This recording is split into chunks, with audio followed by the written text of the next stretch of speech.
Welcome to kitty channel. ఈరోజు అవిసె గింజలు పొడి చేస్తున్నాను.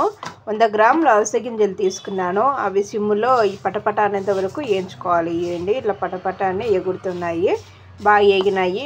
ఈ పక్కన తీసుకోవాలి. ఇప్పుడు పల్లీలు వేయించుకోవాలి. ఇలా పల్లీలు కూడా వేయించుకోవాలి. 100 గ్రాములు అవిసె గింజలు అంటే ఇట్లా పావుతో వేసుకున్నాను. పావు నిండి వచ్చినాయి. ఈ పావుతో ముక్కాలు భాగము పల్లీలు తీసుకోవాలి. కొలత తీసుకుని వేసుకోవాలి. లేకుంటే ఒక 4 టేబుల్ స్పూన్లు మినపప్పు వేసుకోవాలి. పొట్టుంటే మినపప్పు కూడా వేసుకోవచ్చు. ఇవి సిమ్లో పెట్టుకొని దూరగా వేయించుకోవాలి. ఇప్పుడు తెల్ల నువ్వులు వేసుకోవాలి. అవి కూడా ఒక 4 టేబుల్ స్పూన్లు వేసుకోవాలి.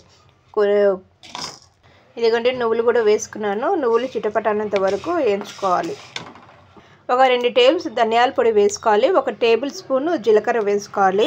1 టేబుల్ స్పూన్ మిరియాలు వేసుకోవాలి. వేసుకొని ఇవన్నీ బాగా వేయించుకోవాలి. ఇందులో ఎండుమిర్చి కొన్ని వేసుకోవాలి, ఎందుకంటే మనం మిరియాలు వేసుకున్నాం కాబట్టి. ఇందులో ఇప్పుడు పచ్చి కరివేపాకు వేసుకొని 2 బాగా వేయించుకోవాలి. ఇదిగోండి వేగినాయి. ఇప్పుడు వీటన్నిటిలో తగినంత సాల్ట్ వేసుకొని, చింతపండు వేసుకొని, వెల్లుల్లి రెబ్బలు ఒక పాయి వేసుకొని ఇవన్నీ మెత్తగా పొడి చేసుకోవాలి. ఇలా మెత్తగా పొడి చేసుకోవాలి. అంతే, అవిసె గింజల పొడి రెడీ. ఇదే వెయిట్ లాస్కు బాగా ఉపయోగపడుతుంది.